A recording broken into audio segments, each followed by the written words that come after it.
நம்ம அருகில் இருப்பது மூலிகை சேகரம் செம்மந்தாசன் ஐயா மற்றும் மாலதியம்மாள். வணக்கம் ஐயா. வணக்கம் அம்மா. ஐயா, இது பார்க்க கேக்டஸ் மாதிரி இருக்கு ஐயா. ஆமா, மூலிகைகள் என்னது? ஆமா, அதேதான். இது வந்து கிராமத்தில் சப்பாத்தி கல்லின்னு சொல்லுவாங்க. இது வந்து பார்த்தீங்கன்னா உடம்புல ஏற்படக்கூடிய வீக்கங்கள், பூச்சிக்கடி, வண்டுக்கடி, இது போன்றதையெல்லாம் தீர்க்கக்கூடிய ஒரு அருமையான மூலிகை தான் இந்த சப்பாத்தி கல்லி.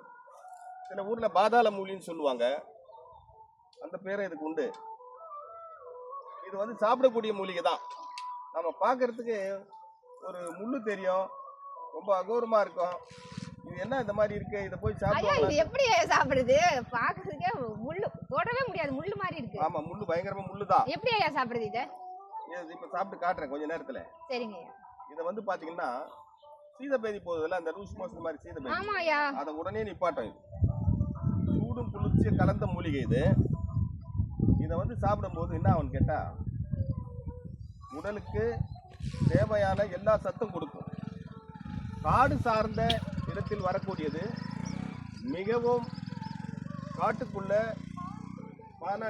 பள்ளம் ஜுனைக்குள்ள வரக்கூடிய ஒரு மூலிகை இது. அப்பேற்பட்ட மூலிகை தான் இந்த சப்பாத்தி கல்லின்னு சொல்லக்கூடியது. இதை வந்து பார்த்தீங்கன்னா இப்போ நார்மலாக எப்படி சாப்பிடணும்னு சொன்னால் பாருங்க, இப்போ கட் பண்ணி காட்டுறேன் பாருங்க. பாருங்க, ரொம்ப முழு ஜாக்கிரதையா இருக்கணும். இதை இருங்க முதல்ல. இது என்னதையா இது?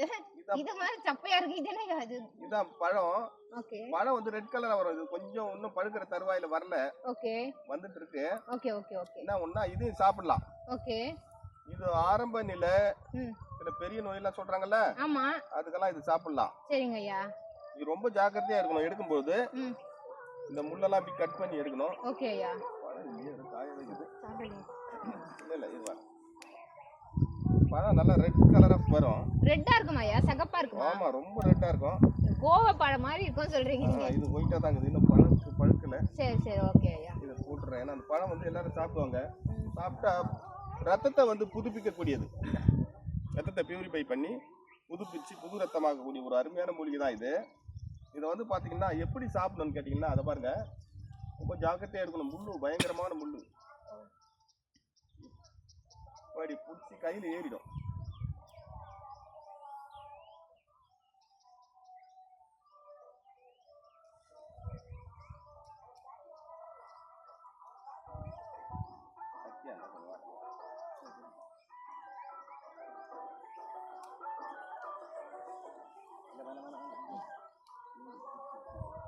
பார்த்து எடுங்கய்யா, முள்ளு ஜாஸ்தியா இருக்கு, பார்த்து எடுங்க.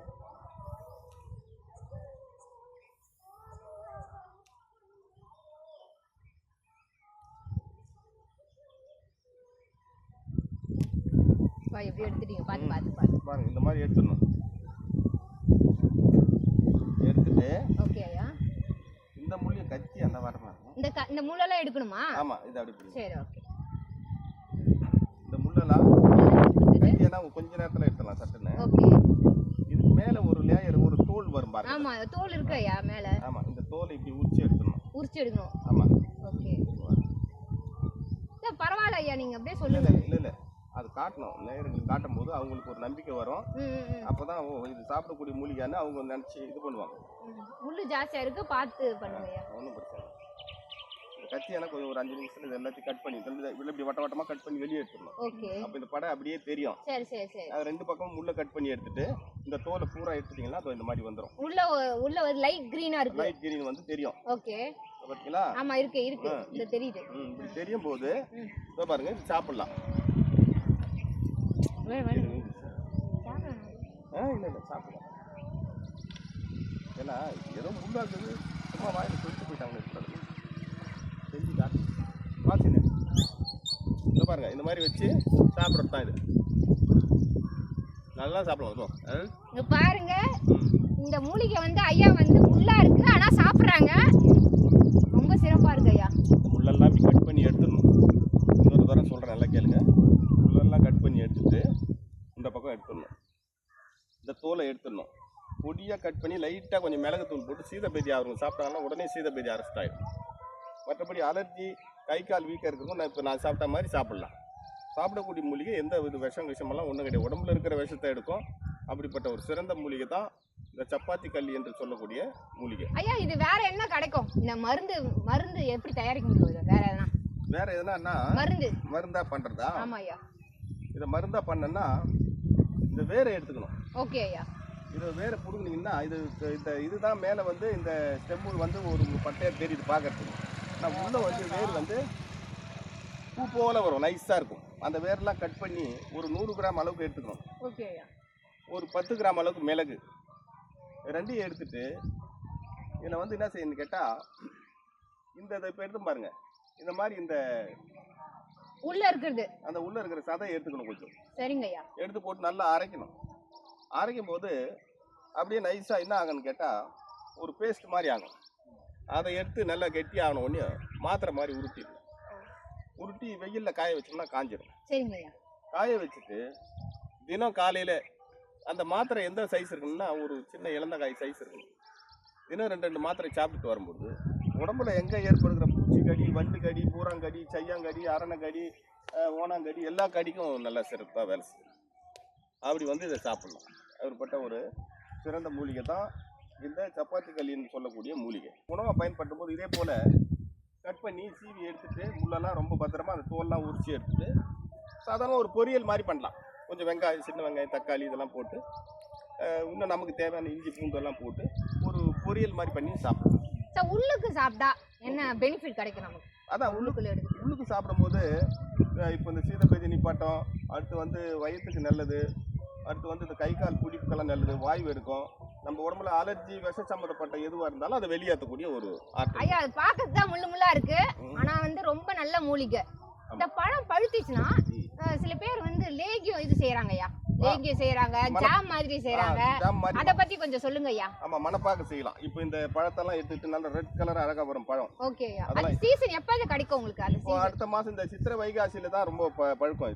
இது இப்பதான் பூ விடுது, ஆரம்பம். நிறைய விட்டுருக்கு ஐயா. நிறைய இருக்கு பாருங்க. இதெல்லாம் அரும்புகள் நிறைய வந்திருக்கு. இங்க இருக்கு பாருங்க. நிறைய வந்திருக்கு. இதெல்லாம் பிஞ்சு தான். இது பழுக்கும் போது நல்லா பெருசா வந்துரும். ஒரு செடியிலே இத்தனை இருக்கு பாருங்க. ஆமா, நிறைய வந்திருக்கு. இது எப்படி செய்யணும் சொல்லுங்க ஐயா.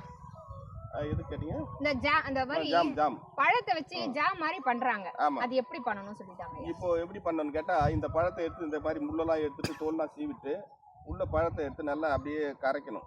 கரைச்சிங்கன்னா அந்த விதையெல்லாம் வரும், அந்த ஜூஸ் தனியாக வரும். நல்லா ஜூஸ் கட்டியாக தான் இருக்கும். எடுத்து வடிகட்டிக்கிட்டு இது ஒரு 100 கிராம் லெமன் ஜூஸ் ஒரு 100 கிராம், கூடவே செம்பருத்தி பூவும் ஒரு 100 கிராம் சேர்த்துட்டு எல்லாத்தையும் போட்டு லேசாக சிம்மில் வச்சு கொதிக்க வச்சிங்கன்னா அப்படியே ஒரு மணப்பாக்கு மாதிரி வரும். அது வந்து இறக்குற பதத்தில் பார்த்தீங்கன்னா ஒரு 100-150 கிராம் தேனை ஊட்டுக்கணும், மலை தேன் விட்டு இறக்குனீங்கன்னா அது அப்படியே ஒரு சிறப்பு மாதிரி வந்துடும். அதாவது என்ன, அந்த மெடிக்கலில் சளி சிறப்பு இருக்கிறாங்களா அந்த மாதிரி ஒரு லெவலில் வந்துடும். சரிங்க ஐயா. அதை எடுத்து பாட்டிலில் வச்சுக்கிட்டு காலை ஒரு ஸ்பூனு, மதியம் நைட்டுக்கு ஒரு ஸ்பூன் தொடர்ந்து சாப்பிட்டுக்கிட்டு வரும்பொழுது உடலில் ஏற்படுகின்ற எல்லா விதமான கொழுப்பையும் கரைச்சிடும். ஹார்ட்டுக்கு நல்லது, கிட்னிக்கு நல்லது, இதயத்துக்கு நல்லது, எல்லாத்துக்கும் நல்லா வேலை. மொத்தத்துல புத்துணர்ச்சியா ஒரு டானிக் மாதிரி போட்டு குடிக்கலாம், ரொம்ப நல்லது. சரிங்கய்யா. இப்போ இந்த பழம் வந்து நமக்கு எந்த மாசம் கிடைக்குது? அதான் சித்திரை வைகாசியில தான். அந்த வைகாசியில அந்த வெயில் காலத்துல நிறைய வரும், அப்ப வரக்கூடியது. இந்த பூக்களை வந்து பாத்தீங்கன்னா கட்டி வருது பாத்தீங்களா உடம்புல எங்கயாவது? ஆமா ஐயா, கட்டி வருது. அதுக்கு வந்து கொஞ்சம் மஞ்சள் தூள் வச்சு அரைச்சி போடுவாங்க. கட்டி மேல போடணுமா ஐயா? கட்டி மேல போடணும், எக்ஸ்டர்னல். ஓகே, எக்ஸ்டர்னலா பூ வந்து எக்ஸ்டர்னலா போணும். ஓகே. ஆமா, கட்டி வந்து வரும். கட்டி வந்து உடைஞ்சிரும், அது கட்டி வராது பார்த்துக்கணும். அடுத்து வந்து பாத்தீங்கன்னா இதை வந்து அப்படியே கட் பண்ணி இந்த முள்ளெல்லாம் எடுத்துட்டு அப்போ ஆதி காலத்துல வைத்தியத்துக்கு என்ன பண்ணுவாங்கன்னா நல்லா இடிச்சுவாங்க. சரிங்க. அதே கட்டிக்கு ரொம்ப பெரிய கட்டி வருதுன்னு வச்சுங்க. ஆமா சார், ஐயா முதுகுல சில பேருக்கு கட்டி வந்திருக்கு, நான் பாத்துருக்கேன். பெரிய கட்டி, ராஜ கட்டின்னு வரும். ஆமா. அவங்களுக்கு என்ன பண்ணனா இந்த மாதிரி எடுத்து நல்லா இடிச்சு எடுத்துக்கிட்டு இந்த தோல்லாம் சீவி முள்ளெல்லாம் கம்ப்ளீட்டா எடுத்துடணும் எதுக்கு செஞ்சாலும். சரிங்க ஐயா. எடுத்துட்டு இது ஒரு 10 கிராம், ஒரு 50 கிராம்னா மயில் துத்தம் ஒரு 5 கிராம். ஓகே. நாட்டு மருந்து கல்ல பாசானம், அது மயில் துத்தம் வாங்கி போட்டு இடிச்சிட்டு அந்த கட்டி வச்சு. அது பாசானம் ரொம்ப ஆபத்தானது இல்ல, அது மயில் துத்தம். ஆமா, நம்ம சாப்பிட போறதுன்னு வச்சுங்க, மேல போடுறது தான். மேல போடுறது தான். கடையில கேட்டா கொடுப்பாங்க. சும்மா கொஞ்சம் வாங்கிட்டு வந்து இதுல போட்டு அந்த கட்டிக்கு கட்டும் போது கட்டி உடைஞ்சிரும். எவ்வளவு பெரிய கட்டியா இருந்தாலும் உடைக்கக்கூடிய ஆற்றல் இந்த சப்பாத்தி. அந்த கிருமி எல்லாம் வந்துரும், எல்லாம் வெளியே வந்துரும். எல்லாம் வெளியில வந்துரும். பூச்சி எல்லாம் வெளியே வந்துரும். பூச்சி தான் வந்துரும். எல்லாத்தையும் எடுத்துரும். அதை குணப்படுத்திடலாம். எந்த மாதிரி கட்டியா இருந்தாலும் இந்த பூவை வந்து மயில் தூத்த போட்டு நீங்க சொன்ன முறையை பயன்படுத்தி குணப்படுத்திடலாம். நீங்க பண்ணிருக்கீங்களா ஐயா இந்த ட்ரீட்மெண்ட் பண்ணிருக்கீங்களா? ட்ரீட்மெண்ட் பண்ணிருக்கோம். மயில் குத்தம் போட்டு பண்ணிருக்கோம். ஏன்னா இது எவ்வளவு நாளைக்கு நம்ம அந்த கட்டி மேல போடுற மாதிரி வருது? இது வந்து பாத்தீங்கன்னா பெரிய கட்டி தான் ஒரு 3 நாளைக்கு போடலாம். சிலது கட்டி வந்து ஒரே நாள்லயே உடைஞ்சிரும். பழுக்கிற லெவல்ல இருந்தா ஒரே நாள்ல உடைஞ்சிரும். ரொம்ப டைட்டான கட்டியா இருந்ததுன்னா உள்ளார இருந்ததுன்னா ஒரு 3-4 நாள் தொடர்ந்து கட்டணும். கட்டினா பெரிய கட்டி தான் அது போடணும். இது நல்லா வேலை செய்யும். இப்போ வந்து பெரிய கட்டிக்கு இது போடலாம்னு சொன்னீங்க. சின்னதா ஏதோ கட்டி வருது, சூட்டு கட்டி சொல்றாங்க. அதுக்கு தான் அந்த மாதிரி இருந்தா என்ன பண்ணலாம்? அதான் இந்த பூவை எடுத்து நல்லா அரைச்சிட்டு சரி கொஞ்சம் மஞ்சள் பொடி போட்டு கலந்து சின்ன கட்டிங்க இது போடலாம். சின்ன கட்டி. சரிங்க. நான் சொல்றது வந்து எல்லா மூலிகையும் வந்து இதெல்லாம் அனுபவிச்சு இப்போ உங்க எதிர சாப்பிட்டு காட்டுனேன். திடீர்னு பார்த்து அதை சாப்பிட முடியாது. யாரும் அந்த முள்ள பார்த்தாலே பயந்துருவாங்க. ஆமா கண்டிப்பா எப்படியோ சாப்பிடுறாங்க. ஏன்னா நான் எல்லாத்தையும் அனுபவிச்சு அப்பா இருக்கும்போது நாங்க பாரம்பரிய மருத்துவர்ன்றதுனால அப்போ எல்லாத்தையும் நாங்க செஞ்சிருக்கிறோம். எல்லா மூலிகையும் பார்த்துருக்கிறோம், டெஸ்ட் பண்ணிருக்கிறோம். அதனால தான் இப்போ நான் தைரியமா சொல்றேன். உங்களுக்கு பாக்குறவங்க எல்லாமே நீங்க தைரியமா செய்யுங்க. எந்த விதமான ஐயா உங்களுக்கு வந்து மூலிகை வந்து நீங்க நிறைய சொல்றீங்க. எவ்வளவு மூலிகை ஒரு அளவுக்கு எவ்வளவு தெரியும் சொல்லுங்க ஐயா? எனக்கு 1000க்கு மேற்பட்ட மூலிகை தெரியும். கிட்டத்தட்ட 2000 மூலிகை கிட்ட தெரியும். 2000 மூலிகை தெரியுமா ஐயா? ஆமா 10 வயசுலயே அப்பா கூட இருந்து நாங்க பாரம்பரிய வைத்தியர்ன்றதுனால 10 வருஷமே அப்பா கூட இருந்து நான் எல்லா மலைகளுக்கும் போயிருக்கேன். எல்லா சித்தர் நூலையும் படிச்சிருக்கேன். நிறைய சாது சாமியார்கள் நிறைய அனுபவமா எல்லாம் பெற்றவங்கலாம் ஆசீர்வாதம் வாங்கியிருக்கேன். அந்த பாரம்பரியன்றதுனால நிறைய மருந்து கம்பெனியில போய் நிறைய மருந்துகளை செஞ்சிருக்கேன். மருந்துகளும் எல்லாம் செய்ய தெரியும். அந்த அளவுல நான் இப்போ பண்ணிட்டு வர்றேன். ஐயா உங்ககிட்ட நான் வந்து கத்துக்கிறது ரொம்ப நல்ல விஷயம். நன்றி ஐயா.